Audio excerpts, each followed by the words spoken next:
Yo, what's up everyone? This is Kaizouwar here. So I'm finally back to these Storytime videos that I stopped making a couple of years ago, but now I'm back talking about it. And this is probably going to be my most demanding video yet. I'm going to have to like skim through a lot to get this video out the way because I really want to talk about it, but I don't want to make it like an hour, 2 hour long essay video about my life. So we're going to talk about the memories of the Nintendo DS. Now, the Nintendo DS is a console that I've just bought so many goddamn games for, man. It's actually pretty insane. I think out of all the game consoles I've ever had, I think the DS has had probably one of my biggest libraries. I mean, excluding my PS5 slash.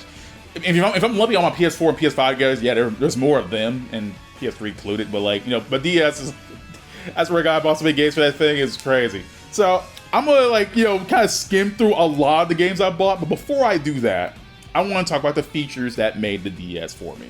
So it was back, I think, in 2005. It's 2005, 2006. I can't remember what year specifically. But I got my DS for the first time. It was a black Nintendo DS Lite, and it came with Mario Kart DS, which was my first game for that console. Loved it to death.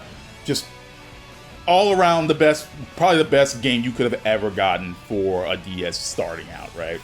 I remember I got it at Best Buy, and Best Buy was having this big sale. That's when the I think that's when the DS Lite was coming out. I honestly can't remember, but I did want it for Christmas, and I got it for Christmas. I got Mario Kart DS, and I never looked back since. Right?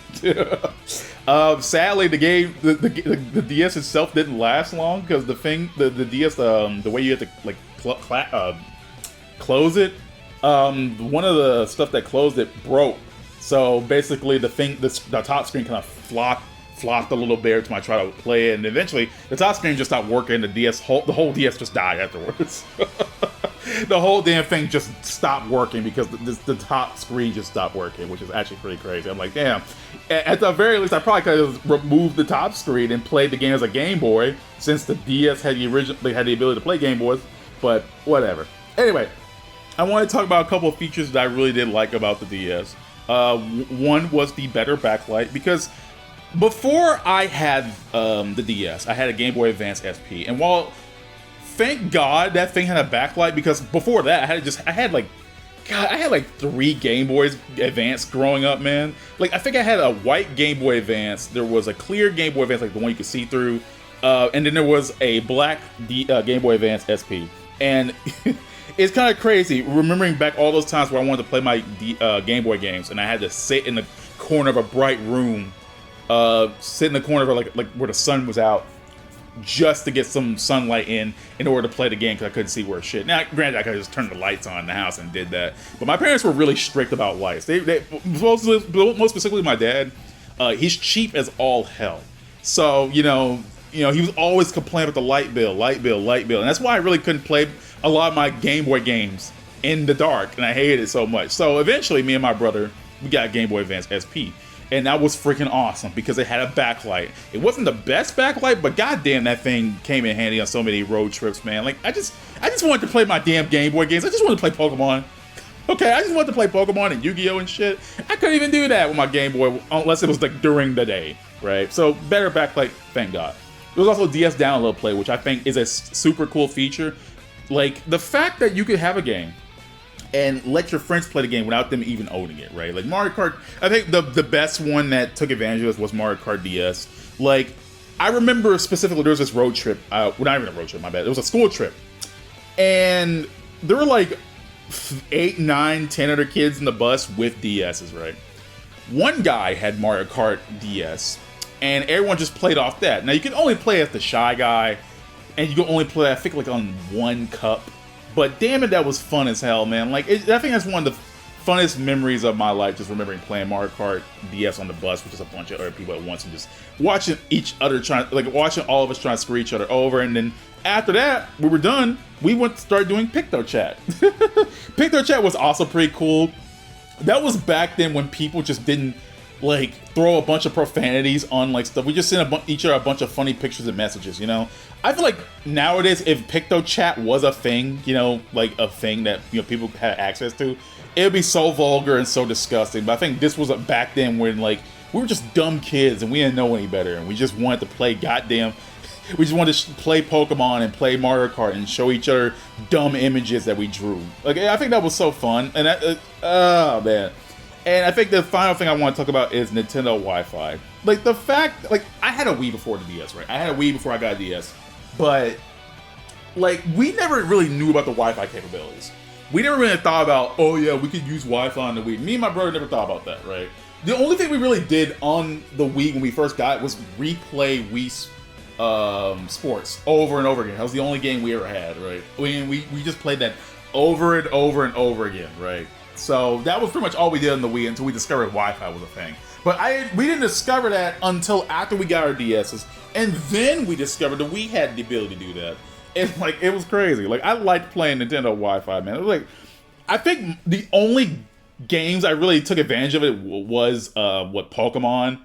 Mostly Pokemon. That was before I even got into serious the competitive battling, so I just kind of threw my lame ass teams online and saw what happened. And you get online and you see people with the weird trade offers about like, oh yeah, we want to trade this level 100 Kyogre for like, no, what was it? It was like, oh god, what was it? I'm trying to think. There was like this dumbass trades for like weak Pokemon. It was like, oh yeah, we want to trade like a level 1 like Bidoof for like a level 100 Kyogre, and like the entire Pokemon GTS was filled with trades like that. Good lord, it was actually awful. But yeah, there were more games that took advantage of Wi-Fi, like again Mario Kart DS I talked about earlier. There was also a game I played called Naruto Path of the Ninja 2.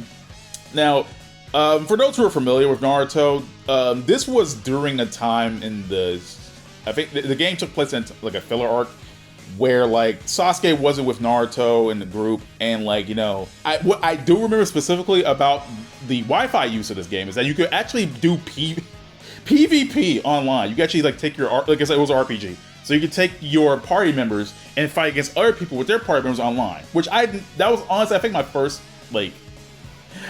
exposure to PvP outside of like Pokemon or anything like that, and you know, I guess technically Mario Kart.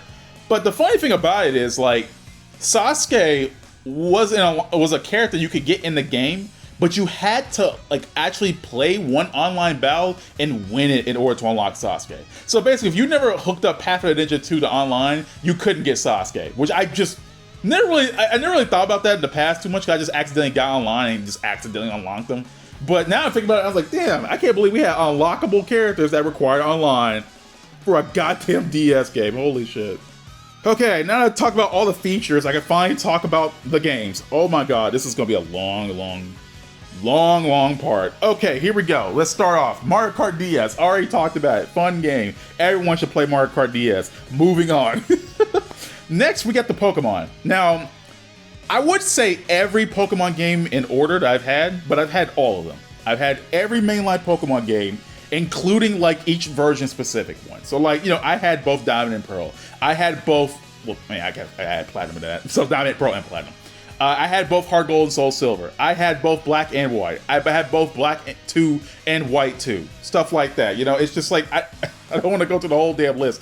Pretty much every mainline Pokemon game for the DS. I had every Mystery Dungeon game. I had Explorers of Time, Explorers of Darkness. I had Explorers of Sky. So there was all that, right? I had Pokemon Conquest. I had Pokemon Trozei. I had only the first Pokemon Ranger game. I guess I can't say all Pokemon games. I never played the other Pokemon Ranger games, Guardian Signs and Shadows of Omnium. I've only owned and played the first Ranger game, and I never made it that far, and I just wasn't interested.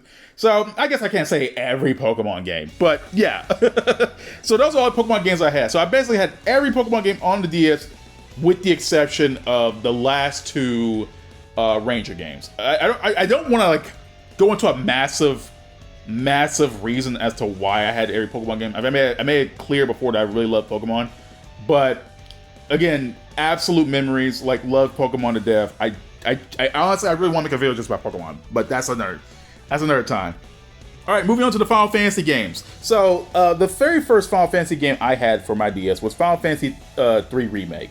I think I remember putting a lot of time into that one, mostly because there was a person that I got the game from. I'm trying to remember if it was like actually from GameStop or if it was like from an actual person. Like some of the games I had for DS trade hands so often is crazy. Like so a lot of them, I don't remember if I got them from someone or a GameStop or just anything. Like, it's so confusing. Like, it's been so long since I had any of these games, so I gotta remember off the top of my head. But anyway, yeah, Final Fantasy 3 remake for the Nintendo DS. It's the first Final Fantasy game I had for the DS, and I'm trying to remember if like it's you know what? Yeah, now I remember.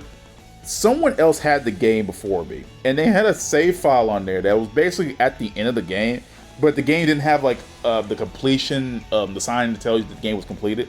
So basically what I did was I took that file and I tried to beat the game, had no idea what I was doing, pissed me off, so I was like, you know what, let me just actually go beat the game and play it all over again. And so I did. And I get to the end of the game where like there's this long ass dungeon called the Crystal Tower that you can only save before you go in, and it's like an hour worth of boss fights, and you still have to beat the final boss. Like you have to beat 4 bosses beforehand without saving, then fight another boss, then fight the final boss, and you have to do all of that without saving. And it's like really hard, and I hate the end of Final Fantasy 3 so much because of that. Game's still fun, but goddamn, I hate that. I hate the ending of that game. Jesus Christ. There was also Final Fantasy 4 remake. Honestly, I didn't play this one as much. I owned it, but I never really played it too much because honestly, there were so many ways to play Final Fantasy 4 that I had before I bought the remake for the DS. That I'm just like, well, I mean, I had the PSP one. I don't want to. There's no reason to play this version, even though it's in 3D. It looks cool, but I'm like, nah, there's no point. I don't want to do that. Plus, I think I played this game, and I played 4 remake. No. I remember. I played the PSP version of 4. That's how I played 4 for the first time. Then I played 4 the after years, and that was the one that was like a WiiWare title that you could buy on Wii, if I remember correctly. And then I hated the after years so much, I didn't want to touch the remake of Final Fantasy 4. So yeah, that's my relationship with Final Fantasy 4 on DS. Barely even played it. Anyway, the other 2 Final Fantasy games I played on DS were Final Fantasy Crystal Chronicle Ring of Fates. Absolutely great game. Definitely one of my favorite Crystal Chronicle games. And there's also Final Fantasy Tactics A2 Grimoire the Rift. I sucked at Final Fantasy Tactics. I sucked in the PS1 version. I sucked at Advance on DS. I'm sorry, DS. Game Boy, and at A2 wasn't good at it either. I just wasn't into tactic games back then. There were 2 other tactic games on the DS that I did like enjoy, but I will get to those later after I get past this fat goddamn list. But safe to say that Grimoire the Rift did not get a lot of playtime out of me. I had it, just didn't play it too much. Next, we got Guilty Gear Dust Strikers.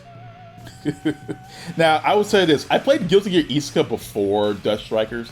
So when I played Dust Strikers, I thought it was just Isuka before the DS, and I never played it that much. And honestly, I really hated playing the game, man. I just don't know why.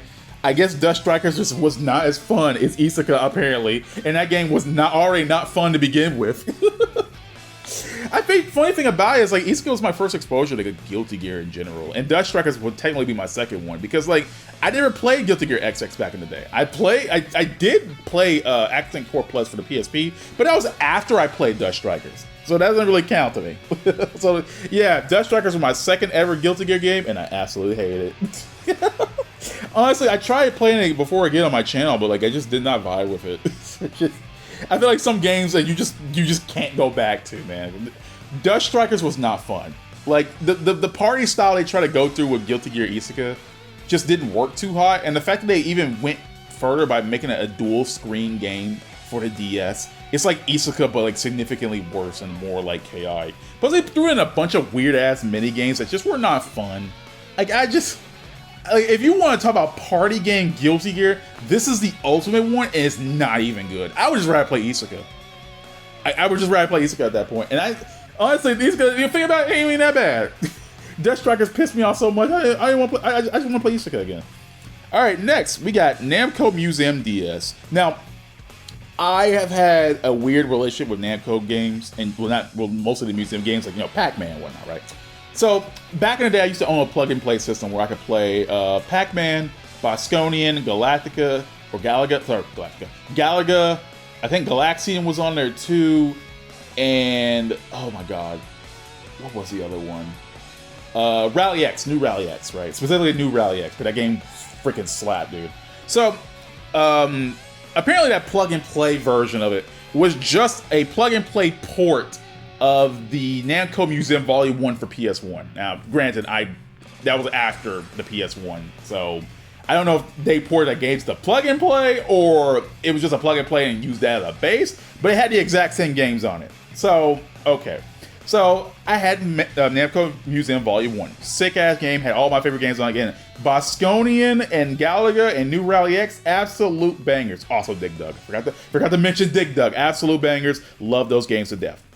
So when I saw there was a Namco Museum for the Nintendo DS, I thought, holy shit, they might have the same games on there. And they really didn't. The only games I really played over and over again were Pac-Man and Dig Dug. I think they were the only ones that actually mattered on there. Now, that wasn't the main reason I enjoyed this game so much. The main reason I enjoyed this game so much, because there was a mode, I think it was like a 3D Pac-Man game that me and my brother were able to play through DS Download Play, and we were able to play as 3D Pac-Man trying to, basically defeat each other, trying to, eat each other, gain points, stuff like that. And I think that was super fun because, my brother didn't have the game. He could use it through DS Download Play, and I think that was pretty cool that they let you have the option to do that. I think it was fun. That was really the only thing I played the game for. Honestly, again, Pac-Man and Dig Dug were good games, but they're arcade games, and they don't really last for me personally. My attention kind of just turns off on them. So, yeah, weird little relationship with Namco Museum DS. Next up, we have Lego Star Wars, and I'm not gonna lie to you, I honestly cannot remember which Lego Star Wars game I have. I just know I had one. I don't know which one, but I remember I had one, and that's all. And the only reason I remember this perfectly is because there was this German kid in my class, right? Didn't speak a lick of English. But I feel like he understood. I feel like I understood what he was trying to tell me and stuff like that. And we used to trade DS games with each other all the time. Again, he never spoke a lick of English. I had no idea what he was saying. But I felt like, we became friends because it was kind of that funny, weird language barrier. Even though we don't know what we're saying, we still became friends at the end of the day, right? So he, before he left, I don't know where he went actually. I don't know if he transferred, but when he left my school, he gave me Lego Star Wars as a gift before he left, right? And I just don't remember which game it was. All I remember that the game blew my mind because it was a full 3D game on the DS that actually played well, and it felt like I was playing a high quality console game on the DS, if that made any sense. That's why I remember it so well, because it had big wide open areas for a DS game. I think that and Kingdom Hearts 358 over 2 days were the only DS games that kind of blew my mind of the capabilities of the DS. Oh, you can do this on there? That's insane. I'll get to Kingdom Hearts later, but yeah, I can't remember what Lego Star Wars game it was, but I really enjoyed it. I guess I enjoyed it. I don't know if I could even remember the name. Alright, so it's time to bundle Mega Man together. So I've only had a few Mega Man games for my DS, right? So we're going to start with ZX Advent. Technically, ZX Advent wasn't even my game. It was my younger brother's, but I did play it, and I don't remember shit about it. So we're going to move on from that. Then we have Mega Man Star Force. So we have Dragon, which was one of the first two Star Force games. Circuit X Ninja, which was one of the Mega Man Star Force 2 games, and there was Black Ace, which was one of the 3 Mega Man Star Force games. Okay, so the reason I'm saying it like this is because Mega Man Star Force had this weird-ass release cycle where, they would do it like Pokemon, where they release, different versions. If I remember it correctly, the first one was, 2 games? I think it was Dragon, Pegasus, and Leo. So, you can pick one of them and get, a specific, evolution for, Mega Man, one of those games. I think they also had, different ability cards in either one of those. So, they're not the exact same game, but they're pretty much the same game with just different shit in it. Then there was Zerker X Ninja.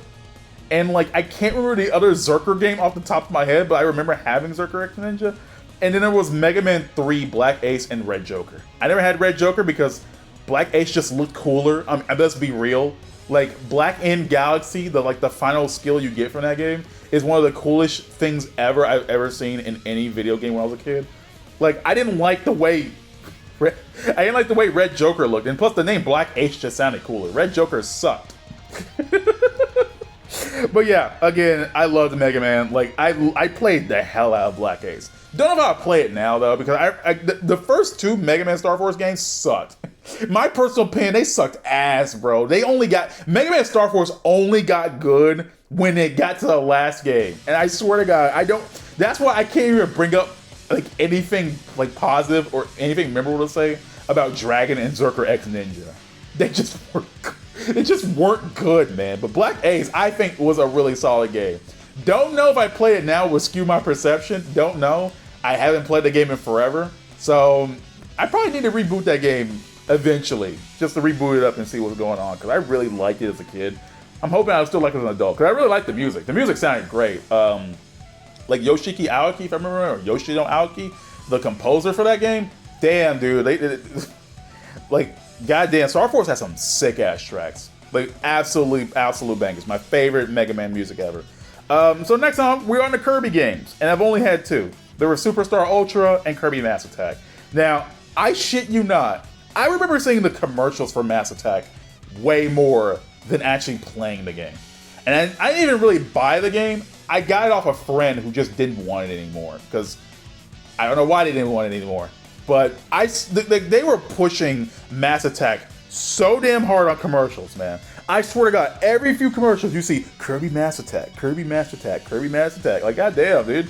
Like, I don't know why. I think that was when, like, the DSi was coming out. I don't remember, like, I'm trying to remember, like, specifically, but I think that was when the DSi was coming out. And that was, like, one of the headliner games for the DSi. Even though it really didn't do anything, they didn't have anything involved with the DSi. It was just another DS game. They were just trying to get you to buy.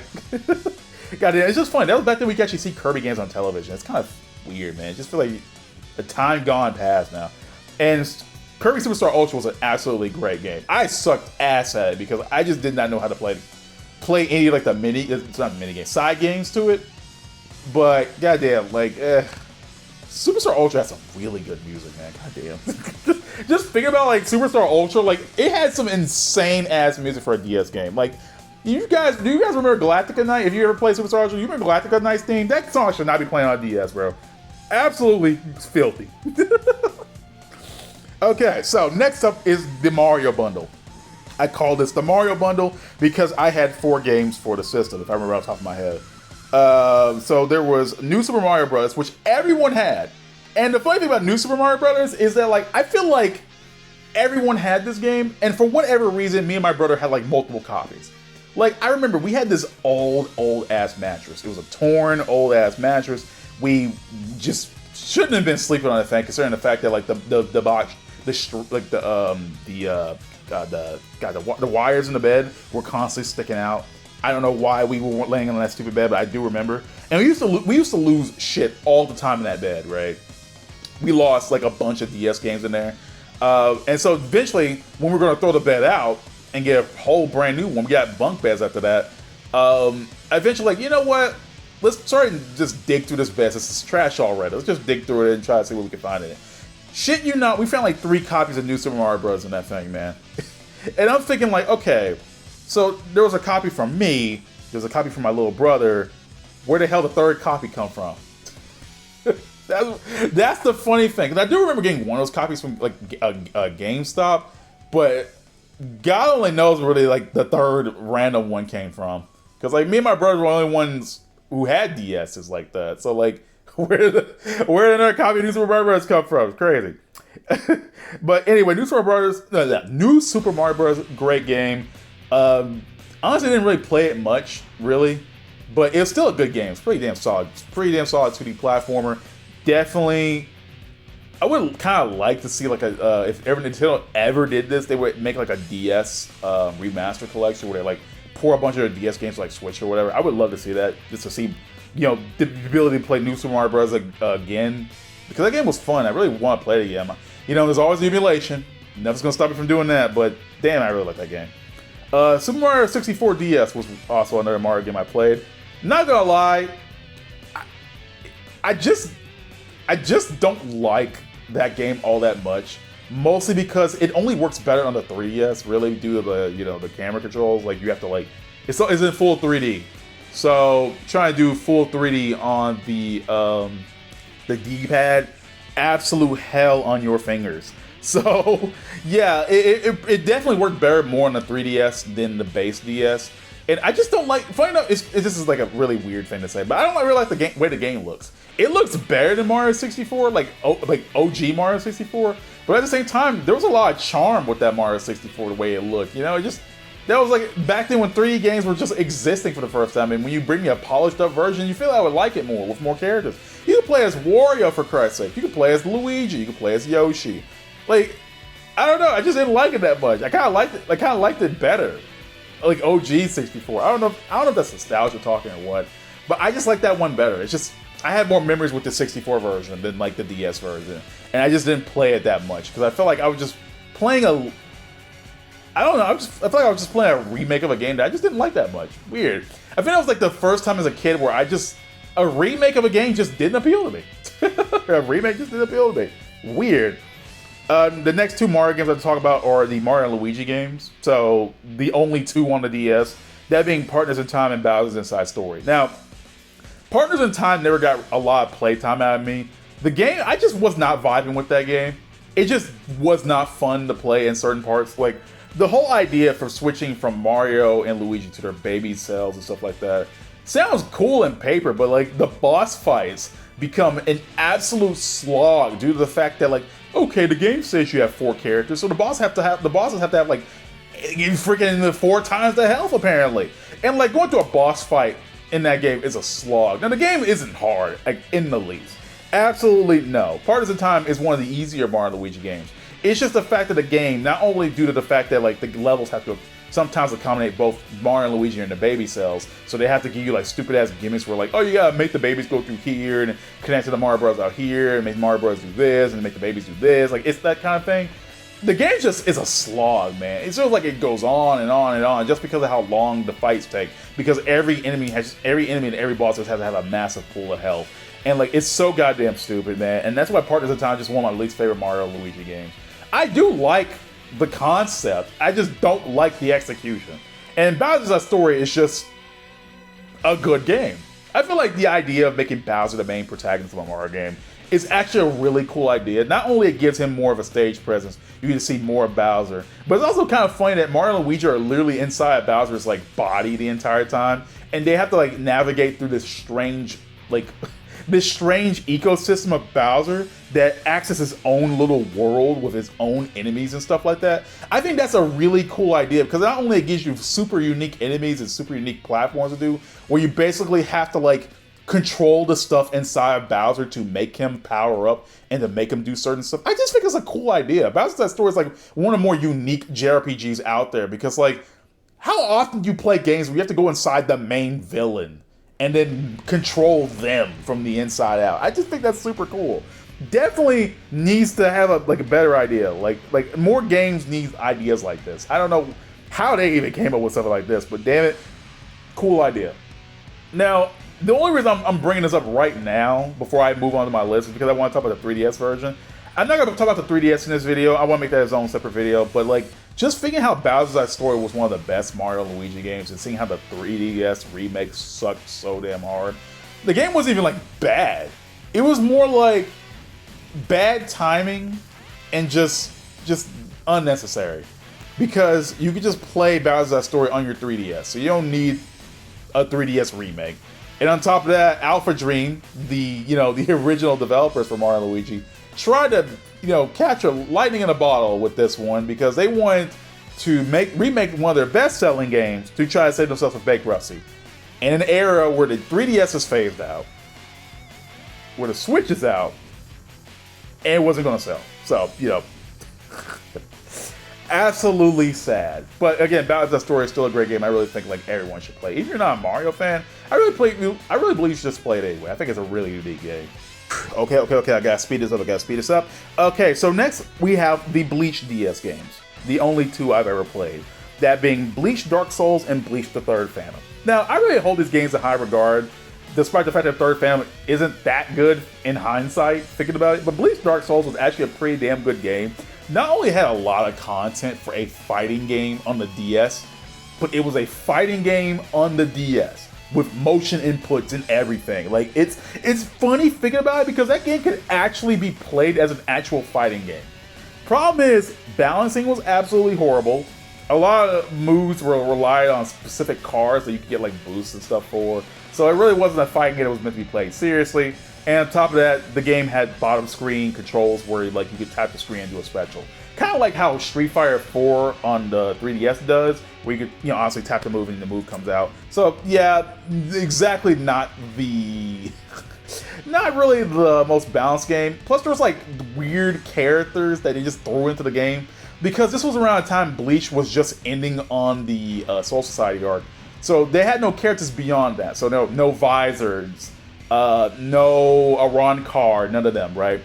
You're stuck with characters like a pig, like Ganju's pig. You know, the pig you hardly ever see in the anime and manga is a playable character. Yuichi Shibata, who was like a one-off, I guess not really exactly a one-off character. Like you meet like a dead kid who is reincarnated as like a pig, like as a parakeet, and he dies. His soul moves on, and he goes to Soul Society, where he's like a normal kid again. He's a playable character. Menos Grande is a playable character, and it's as funny as you think it is. He's literally the biggest character in the game, where your character is like a tiny fragment compared to him. Leading, who is one of the goddamn mod soul filler characters, who is one of the smallest characters in the game, next to Kon, who is also one of the smallest characters in the game. And yes, you can pit Ririn and Kon against a Menos Grande, and it's as hilarious as you think it is. Absolute insanity. I had never seen a fighting game where you pick like a behemoth of a character and pick the smallest character in the game, and you can actually make them fight each other. I really wish more fighting games would do that. That's hilarious. But anyway, again, absolute insanity. It had a weird story mode where basically it was just a giant filler arc where you're like a mod soul going into like another character in the game, and like you don't really interact with them all that much. You're kind of like on your own little side story while the other characters do their thing. I honestly don't remember much of the story of Bleach Dark Souls, so I'm not gonna skip it past that. But anyway, yeah, a lot of content, like absolutely a lot of content, like you know, bios for the characters in case you forgot who they were. You know, there's a shop where you can buy new cards for your deck so you can make your character stronger, stuff like that. You know, I just miss the early days. Also, voice acting, like early day Bleach voice acting was sick, man. Like the fact that we had voice acting, like yeah, you had to get the voice actors for a DS game, absolutely insane. And again, just Bleach the Third fan, which I mentioned earlier. Honestly, I feel like it's a lot of nostalgia blindness for this one. Playing the game is actually kind of exhausting, considering the fact that like the modern convenience of being able to play a tactics game and then able to skip animations and stuff like that have spoiled me, man. Because going back to Bleach the Third fan and being unable to skip everyone's attack sucks. That's like the only thing keeping me from playing this game again. Because it's such a slog, because you have to watch everyone do their same moves every single time with no ability to skip. Honestly, if there was ability to skip, I would go back and play it, but there isn't. So sadly, no. But the music still slaps. I still like the new original characters. I still like the new ideas that Tite Kubo put for this game, because he was actually able to supervise this game. It was even the one able to create the new characters for the game, which I really like. I really wish more games took advantage of Kubo, because we needed more of him on these games, goddammit. So moving on from Bleach, we have the Naruto games I have for the Nintendo DS. Now, I've only had 4. That being Naruto Path of the Ninja, which I mentioned earlier, Naruto Ninja Destiny 1, Naruto Shippuden Ninja Destiny 2, and Naruto Shippuden Ninja Council 4. Now, I can't really explain much about Ninja Council. It was a platformer, I hated playing it, and I never actually managed to beat it because I got stuck on the first boss fight. I can't remember if it was like Itachi and Kisame together or one of them, but the boss fight was absolutely unnecessarily hard, and I hate playing it. So I never got past there, so I never actually even beaten Ninja Council 4. So moving on to Naruto Ninja Destiny. So I never got the chance to play like any 3D Naruto games like back in the day when I had my DS. So these kind of scratch that itch.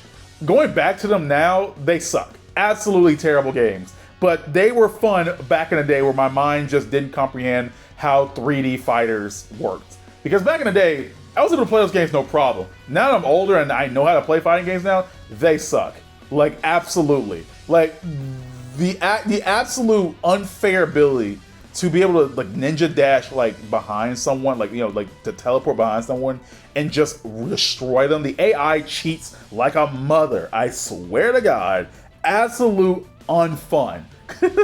But one thing I do remember about these games is that they did look pretty decent for a DS game. They had pretty cool cinematics for a DS game, and on top of that, their soundtracks are really good. Like, I really like the soundtracks, like these weird ass DS sound, trying to sound cool. You know, they have a special place in my heart. I really like the soundtrack. I feel like no one will give a damn if you've never played Ninja Destiny before, but I really do like the soundtracks. They slap. And next up is Path of the Ninja 2. I think I would consider this my second ever DS game, and I sunk a lot of time in this because it was like one of the only Naruto JRPGs I've ever played, and I think Path of Ninja is one of the only Naruto JRPGs. I've honestly never played another Naruto game that had like level ups and like, you know, skill enhancements and stuff like that. I've never even thought about that until now. But yeah, I've only played the first Path of the Ninja game. I've never really knew. My little mind back in the day couldn't even comprehend that there was a Path of the Ninja 1. But Path of the Ninja 2 was actually a pretty damn good game. Because not only the game is relatively short, it's like not even that long. The filler story is nothing to write home about. They just took some filler villains from like the anime and you had to like fight them and stuff like that. They introduced a whole original character. Story is literally nothing to write home about. But the game actually had a lot of fun content. It had a lot of, you know, cool fights in the game, like a lot of really stressful ones, really, where it took advantage of the Nintendo DS's functions, where you had to actually, you know, blow into the mic and actually spin like a wheel on the bottom screen to charge up your chakra in order to use stuff like the Rasengan. Like the game actually made you actually feel like you're using the jutsus, which like I like. You know, it's funny thinking about it. Like I never really thought about it too much back in the day, but like now I'm older, I'm like, damn, this game actually made you really want to do the jutsus, and I really like that one. Now, there were, again, I mentioned before, there were parts in the game where you had to like blow into the mic. I absolutely hate those parts because the mic did not really pick up on it too well, and playing that game on emulation is hard as hell because there's no mic to blow into that would correspond with the DS unless you found something about that. I've never figured it out with my DS emulation. On the bright side, the game basically will give you a failsafe that if the mic doesn't work, the game will just like, okay, well, we'll just let you go anyway. So you could just basically fail the mic blowing tutorials on purpose just for the game to go. I do believe that's an unnecessary roadblock, but at least the game's not a complete roadblock. It lets you go by. I just feel like, why even have it to be in there to begin with? Just, like, oh my god. Like, the whole mic blowing DS thing was just so weird anyway. Like, absolutely unnecessary. Anyway, moving on from Naruto, goddamn, we have to move on to the behemoths that are the Yu-Gi-Oh games. Now, I've only had 4 Yu-Gi-Oh games for the Nintendo DS. I've had Yu-Gi-Oh! World Championship, Yu-Gi-Oh! 5D's World Championship 2009, 2010, 2011, which was the last one, and on top of that, there was Yu-Gi-Oh! GX Spirit Caller. So, I don't want to really go into big detail about these games, because I'll be here all day, because I even made a video about 2009. I really love these games. Honestly, growing, like, now I'm older, these games are cheating bitches, because, like, the games just are really good. They add a lot of content in them. On top of that, the fact that they let you, like, you know, create your own dual runner, that was really prevalent in Yu-Gi-Oh! 5Ds, and you're able to, like, you know, customize your own dual runner with colors and stuff like that. You able to actually drive, like, on roads and stuff like that and race against other people. Super cool! Problem is, man, these games are really stingy on, like, currency, because the grind in these games is absolutely unnecessary. Like I specifically say every Yu-Gi-Oh! Game on the DS had this problem. Like every single, and you know, matter of fact, not even just every single Yu-Gi-Oh! Game, it's just every Yu-Gi-Oh! Game. But I think on the DS, it was just worse. Because the currency in the form of DP that they give you, very paltry. Like, you have to grind so many duelists. And on top of that, the game kind of forces you to grind, because if you want specific cards, like, I don't know, Stardust Dragon, you know, the ace card of Yusei, you have to duel him so many times. If you want his dual runner, duel him so many times in the post game. And the same goes for every other character. Like, it's unnecessary. And these are some of the best duelists in the game, so good luck with that. And even some of the low-level duelists, they have, like, really good cards. The problem about the Yu-Gi-Oh! World Championship games is there's no gradual scale for how these duels go. You already start on the hardest duelist, and they just get harder as time goes on. Now, the games aren't impossible to beat, but like the structure decks they give you, the paltry amount of DP they give you, which, keep in mind, if you want a good dual runner, the DP is also used for the dual runner. So if you want better cards and you want a better dual runner, you're gonna have to split your money up, the money you barely get. You know, if you want, you know, customization options where you can customize your own, you know, OC, your own original character, good luck with that too, because all that also requires grinding as well. But, you know, despite that, like, there are modes you can grind in. Like, there's a side world championship mode where the duels are actually not that hard, and they do get harder as time goes on, but you can grind low level ones and get, you know, better stuff. So, you know, the story mode, I think, is significantly harder than the actual like world championship mode, because like the world championship mode is actually insane. You get so many duels, like 100 plus, with their own little categories. Like I think like in the games, they have like 30 plus catalogs with like 6 duelists each of them. So that's like almost 200 duelists, which is actually insane. Plus all the duelists in the in the story mode. Again, absolutely insane. That's like 300, 400 duelists right there. So you get a lot of shit, you know, opportunities to duel people, you know, with different kinds of decks and earn currency. It's just, the grind is what makes these games hard to go back to.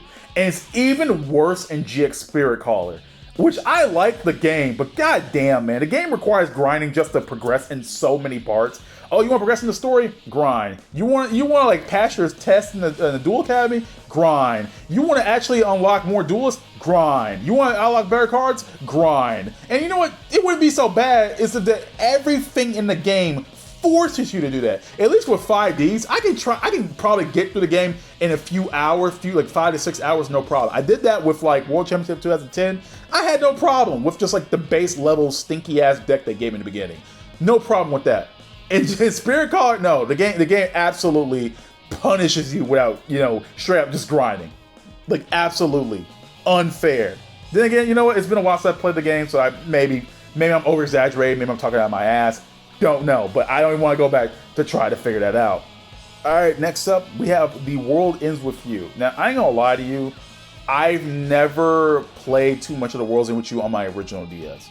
I did play Final Remix quite a bit, and I did play the original game on emulation, but as for like my original base copy of World Ends With You, barely played it. I honestly can't really say much because this is more of a video about my nostalgia moments with the DS back then. So, I don't know if I can even count it if I talk about this like after I stopped playing my OG DS, right? I don't know if I can even count that. So I'm gonna leave that off. I'm just gonna mention the fact that I played The World Ends With You and just move on from there because this is gonna be it's a long video as is. Next thing is Super Robot Tyson OG Saga Endless Frontier. Can't really say much about this game because again, this was a game I really played after I stopped playing my OG DS. So basically on emulation. I don't know why I even included some of these games here, but most of I played were on emulation, but I did own them, so I did feel it was appropriate to add them to the list. But I did really like OG Saga. Like, that was like my first Super Robot Wars game, and it really wasn't even a Super Robot Wars game, so crazy. It's kind of funny, my first introduction to Super Robot Wars games wasn't even really one that felt like their traditional one. And that's obviously because a lot of Super Robot Wars games weren't even out here in America because due to licensing issues. The only one I played after that was Super Robot Wars Original Generation 2 for the Game Boy Advance. And that was it. Like, that was it. That was the only one I was able to get a hands on legally without, like, actually emulating the other ones with, you know, fan patches that some that didn't even exist, right? So I'm not going to include emulated games on here if I'm able to. So, sorry, Super Robot Wars J. Can't add you on here because I emulated you. Can't add you on here. But I think Endless Frontiers was pretty good though. Like, I have to go back to it. Like, that was like also my first exposure to Xenosaga. Like, Cosmos was in the game. Again, I didn't know shit about Xenosaga back then, but seeing this cool robot girl in there, I was like, okay, I gotta play where she's from, and then realized that trying to get a full set of Xenosaga was absolutely unnecessary. Absolutely unnecessary, man. Too much money. Jesus Christ, man. They need to remake those games. Or remaster them, my bad. So, OG Saga, good game. Don't remember much about it, but I did enjoy it. So, yeah. Next, we have Bakugan Battle Brawlers for the DS and Defenders of the Core. So, I have a weird history with Bakugan Battle Brawlers. The first version I owned of this game was on the DS. Now, I remember specifically because this was the same day I got my DSi, right? I remember it was a rainy day. My dad owed me because my original DS broke, and he felt bad for it. So, you know, one of the first time my dad ever felt bad about anything ever. So, he got me a DSi and got me Bakugan Battle Brawlers with it. And funny enough, I still have the case of the game, not the original game. But after I lost the original game, I bought the game again for the PS3, the same game. Then I sold that version off and got the game for the Wii. So now I own Bakugan Battle Brawlers for the Wii, and I've owned that game 3 times for 3 separate systems. The DS one was most one I put most of the time in because a lot of the touchscreen controls and stuff like that for the game. But I played the hell out of Bakugan Battle Brawlers, man. Like, it was absolutely insane how many hours I put in that game. Story ain't even that long. I just really like playing the game, man. The fact you can have a Bakugan, like, actually control it through, like, these stages and stuff like that, and actually have it on the field and, you know, basically tap the screen over to power it up through the ability cards, pretty sick. Honestly, I really like the way the DS one works more, because the problem about the other versions of Bakugan Brawl Brawlers is that they have to make concessions in order to make it work. Like, for example, the Wii, you have to use a lot of the Wii remote controls, which often fail you more than they, you know, help you. And don't get me started on the PS3 version, because that was back then where, like, they really wanted to emphasize the PS3's, like, motion controls. Absolutely horrible way to play the game. Absolutely terrible way to play the game. And shaking it caused my PS3 controller drift and destroyed that controller. Absolutely annoying. So the DS version was the only one that actually made sense to me and actually played well. So they had a sequel after that, which was Defenders of the Core, which didn't really play like the original game at all. They basically plop you into as a controllable Bakugan in the field, and you basically fight another Bakugan like this, basically this rock'em sock'em robot kind of thing, right? Honestly, I don't remember much of the DS version. I think I did play more of the PS3 version. I honestly don't remember liking it much, but I do remember the commercials pushing it hard. It looked better than it actually played, trust me. Especially the DS version. Like, the game lagged on the DS because there was so much shit going on. Lag on the DS is actually bad, bro. How you gonna lag on the DS? It's crazy. Okay, so moving on from Bakugan, we gotta move on to Golden Sun Dark Dawn. I haven't played a Golden Sun game before this, but again, commercials get you. I feel like a lot of these games I played were just commercial bait, because I played Golden Sun Dark Dawn. I actually had fun with it, but I never really got too far away. I think I got 2-3 hours in and just gave up playing. Now, the funny thing I do remember about this is because of how hard it was to get it. So, Golden Sun Dark Dawn was a Christmas present for my mom, right? And she told me, like, she was, you know, this was like at a time where my parents were just like, this kind of said F it with, like, trying to surprise me and my brother, and they just straight asked me, what do I want for Christmas, right? So, I had a toss-up between this game and Dragon Quest IX, Sentinel of the Starry Skies. Now, I didn't know shit about Dragon Quest, but again, it was a commercial game that baited me into wanting to get it. And I didn't know that Dragon Quest IX was solely a multiplayer game. So I kind of just, I'm glad I dodged a bullet with that one. I actually got like an actual JRPG single player. Because like, there's an alternate timeline where I would have bought in Dragon Quest IX and been super bummed that it wasn't like a full actual like single player game. Now, I haven't played Dragon Quest IX myself, so I can't really comment on it. I don't know if it's like, you know, more than that, but I swear to God, man, like, I don't know, man. I didn't want to get that game knowing it was like a freaking multiplayer game, but I didn't know. So I actually left it to a coin toss. It was what I think it was Tails for Golden Sun and Heads for Dragon Quest, and I got Tails, so you know, I ended up with Dragon Quest. Dragon Quest. Golden Sun, damn. Funny enough, it's one of the few games I still have the case for, but I don't have the game anymore. I actually sold the game to some dude I knew named Brandon. Don't know why I did that. I don't remember if he traded it to me or I just wanted some money off of him, but that was back then when, you know, I was a little kid and didn't have a goddamn job, so you gotta make money somehow, I guess. Kind of sucked, because I kind of miss that game now. It's just kind of sad seeing all the game cases I have left and none of the games are in them. So I guess if anyone wants a high quality DS case, you're up to it, I guess. So next up, another game I had was Call of Duty 4 Modern Warfare. This is another game, like Bakugan, I have a strange relationship with, because I had the game originally on the DS, right? And this was another game that utilized download play, so I was able to play DS download play with my brother. Now granted, we only played like 2 maps, but again, it was fun to play. But goddamn, just remembering those DS controls gave me a headache, holy shit. But I also had the game for my PS3. Then I sold the PS3 version, and I have the PS4 version, Call of Duty 4 Modern Warfare Remastered. So again, that's another game I have for like quite a few consoles as well, which is actually pretty crazy. I can't really say much about it, though I do have a weird memory about it. So I used to have a dog named Poppers back in the day, not really a hyperactive dog, just a dog, right? She was pretty chill. Until we left her alone, because she started chewing on shit every time we left home, right? So I went to school one day and I came back. I came home, and not only she chewed up one of my Yu-Gi-Oh! 5D's World Championship games, she chewed up several of my game cases as well.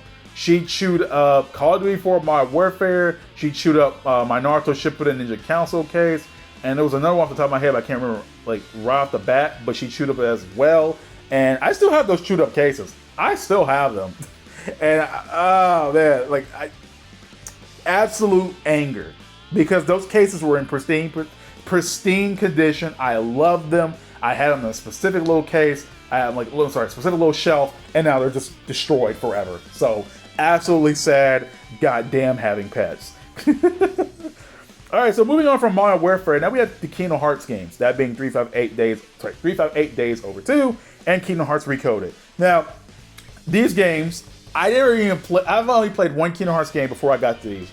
And that was Kingdom Hearts Kingdom Hearts Chain Memories on the Game Boy Advance, right? I never played Kingdom Hearts 1 at that point. I hadn't played Kingdom Hearts 2 at that point. I would say that 358 Days Over 2 was my first exposure to a full 3D Kingdom Hearts game, right? I absolutely love 358 Days. I think it was like, going back to it now, it's pretty hard considering the fact that the gameplay is not the best. Gameplay is pretty basic and the mission structure kind of gives me a headache. But I did like the story. I did like the characters. Obviously, Kingdom Hearts was awesome, so I had to. That was back in the day where Kingdom Hearts was just like the coolest shit ever. Like, thinking about it, I'm just like, man, like Kingdom Hearts was so sick. Just thinking about how Kingdom Hearts, it's still cool, but like, 358 came out an era like between Kingdom Hearts 2 and 358 where Kingdom Hearts was just the coolest goddamn thing on the planet, bro. Like, so many edgy AMVs, man. Cool sword, cool drip. You know, people were drawing art of, man, like, oh god. And then after that was Kingdom Hearts Recoded. Now, again, commercial bait. Like, I wanted Recoded, but dude, I remember Recoded more than any game I've ever seen on TV because they played Recoded's commercials all the time. Like, way more than anything I've ever seen. Like, every commercial. This was before I had, like, full-on cable television, right? I had basically, like, basic-ass, like... No, it's not cable. It was satellite. Basic-ass cable television. This was before I had satellite or any kind of... It was before streaming services we even think done. It was, like, early, like, what, 2011, I think. So, basically, before I had any type of satellite TV, they've played this on every goddamn Saturday morning kids channel forever. The worst was CW. Like, I don't know what they were paid by Square Enix or whatever to promote this, but every commercial you would see Kingdom Hearts Recoded. Like, the commercials on like YouTube. If I remember by the time I make this video, I'll link it because I'm not gonna put it in this video because I don't want to get hit with copyright or anything like that. But like, god damn it, dude! Every few commercials you would see nothing but Kingdom Hearts Recoded out now. It's insane, man. And I think that's like the first time, like I was gonna get the game anyway, but that was like the first time a commercial like got into my head and just made me buy the game because it was just so rampant, man. It was absolutely insane. I have never thought every commercial you would play the same commercial to get me to play again. God damn. I guess they were doing their job. I swear to God, man. All right, I said I'd speed this up, but goddamn, I'm getting closer and closer to the end. I promise, guys, I'm getting closer and closer to the end. Okay, so Scribblenauts.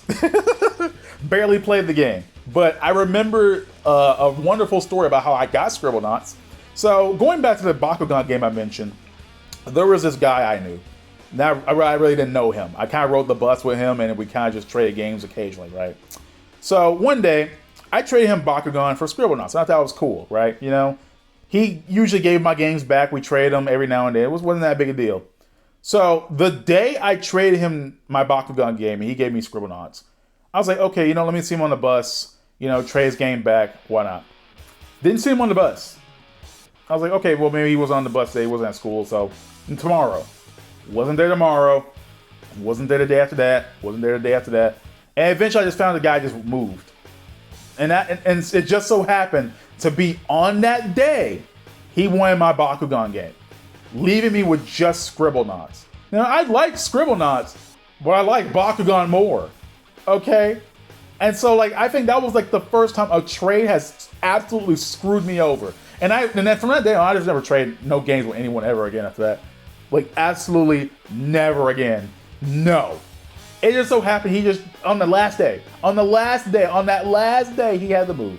Absolute piece of shit. Hate that little bitch. If I swear to God, if I could go back in time, I'd punt him into the freaking sky or something. I don't know.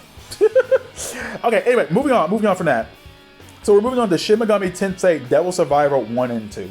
Now, these were my first Shin Megami Tensei games. Technically, I mean, I did play Nocturne, but I didn't own Nocturne. So I guess it didn't count. I guess games I don't own don't count for these lists. So yeah, I did own Devil Survivor 1 and 2. So I owned the first Devil Survivor game.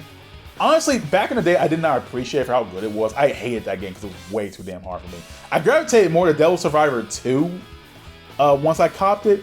But now that I'm older, I think Devil Survivor 1 is just the better game. Now, I don't hate Devil Survivor 2, but Devil Survivor 1 was just so much better to me.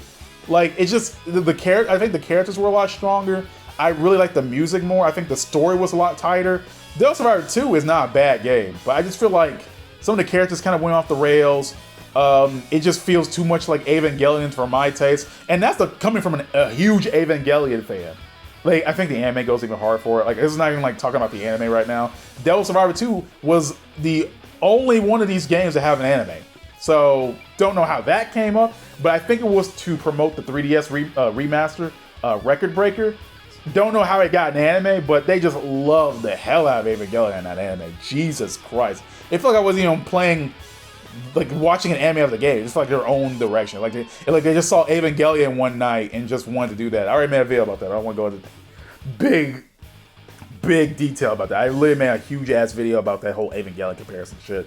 But I like Devil Survivor 1. I like 2, but Devil Survivor 1 was just so damn good. I really hope they make like a 3DS port of it someday. Not 3DS, why did I say 3DS port? A port of the 3DS version someday, you know, while the voice acting and the gameplay improves and all that crap.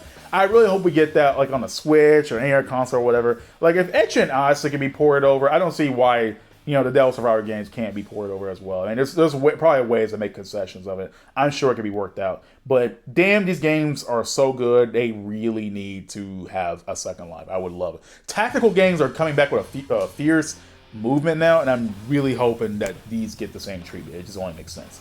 All right, so now we're in the last category. The last category. And those are Sonic games. Now, I will be real with you. A few of these games I didn't exactly own, but I did play for my brother. And the only reason I'm including them now because they're close to each other, so I might as well say F it, I'm already at the end of the list anyway, so why not? So, next is Sonic Rush, which I did own. And I traded this guy, I think, a copy of Pokemon Mystery Dungeon Explorers of Time for it. And the only reason I did that is because I already had Explorers of Sky, and that's obviously the best version of that game. And I didn't need Time anymore. So I traded the guy and I got Sonic Rush. Now, my intention was to give it to my brother. But I actually had fun with the game and I decided not to. Eventually I did give it to him, but I just didn't want to give him at first because the game was actually pretty damn fun. Then Sonic Rush Adventure, which my brother didn't own. I didn't own Sonic Rush Adventure, that was all my brother. So I can't really comment on that one, but I did play it. Weird game. They added some weird mini games and a weird ass pirate theme to this game and retcons some stuff about, like, you know, one of the main characters Blaze's dimension. And so I'm not even gonna get into that. Sonic Rush Adventures is a weird game. Definitely a massive step down from Sonic Rush. Don't get me started affected, like the game is like bottomless pits galore. The music took a hit in quality because it wasn't Hideki Naganuma. Even though the soundtrack is great. I really like Sonic Rush's soundtrack, but Rush Adventure soundtrack, but damn, it's a massive hit in quality, man. Not even a bad soundtrack. It just wasn't Hideki Naganuma. Like it's kind of hard to beat that. So yeah, Sonic Rush Adventure, weird sequel, unnecessary, weird sequel. Then we got Sonic Colors, which I don't remember if I owned like outright or if my brother just owned directly, but I think it was him who owned it and I just played it. Still good game, absolutely phenomenal game. Still prefer the Wii version of Sonic Colors though. Like it just plays a lot better. It's a more memorable game. The DS version is essentially Sonic Rush, but with a Sonic Color skin on it, I guess. It basically plays the same anyway, with new stuff added to it. But it's again still plays the same. Sonic Classic Collection, which I did own, which is just a compilation of Sonic games. You know, Sonic 1, Sonic 2, Sonic 3, Sonic 3 Knuckles, you know, nothing to really talk about there. I'm just genuinely amazed they're able to put those games on the DS without sacrificing anything in return, because we've had like bad issues before where like Nintendo and Sega and other companies try to port their older games to systems like that, and they have to take a massive hit in quality and music and all that stuff. But like, no, these games actually port over very successfully without, you know, first of all the Genesis music play well, sound well. The games play well. Like, they're just good ports, right? Absolutely good ports. And there's Sonic Chronicles: The Dark Brotherhood. This is one of the most infamous Sonic games ever made. Now, I didn't own this. My brother did, and it was his first DS game. And I did play it for a little bit. Now, I'm not gonna lie, I do have a soft spot in my heart for like the shitty soundtrack. I particularly like the battle soundtracks, because the battle soundtracks are actually good. They just sound like ass due to the quality of the music for whatever reason. The quality of the music just took a fat hit, and in regards to like battle themes, and like I like the cheesy, shitty overworld themes for those weird ass broken freaking Sonic CD and Sonic 3D Blast remixes that they try to fit into this game for whatever reason. Absolutely weird ass soundtrack, but goddamn it, man! Like, I think that's the most memorable thing about Sonic Chronicles of Dark Brotherhood, outside the damn Ken Penders lawsuit. But that was back then. Other than now, yeah, the soundtrack's probably the most memorable thing about it. And that is the end of the video. Oh my god! Now, I would tack on the DSi portion. I had a DSi portion of this video for it too. You know, talk about the members of the DSi, because there are things I want to talk about the DSi, but I just, no.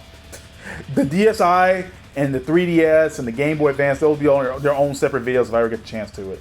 So yeah, I'm gonna just leave those off for another time, because this video is already way too goddamn long. I knew this was gonna be long as soon as I started it, but I just had a lot of goddamn games for the DS and I really wanted to talk about. Somebody did ask me if I'm ever gonna make up memories of, like, you know, stuff like my PS3 and like PSP and shit. And I did PSP. I already did PSP. I might do one for the PS1 because I didn't have that many games for the PS1, but I do have some, you know, fond memories for that one too, for that console as well. But everything else, I'm not gonna make I'm not gonna make a video like this ever again for like a memory video. I'm not doing it anymore. It's too damn long. It's just too much to talk about, and I can only do so much. Like, I already gotta figure out how to make this one work. So, you know, just saying. But anyway, see you all next time. Peace out, everyone. Hope you all have a great day. Thank you for listening to my long, absolutely long ass story time video. I appreciate it. Thank you very much.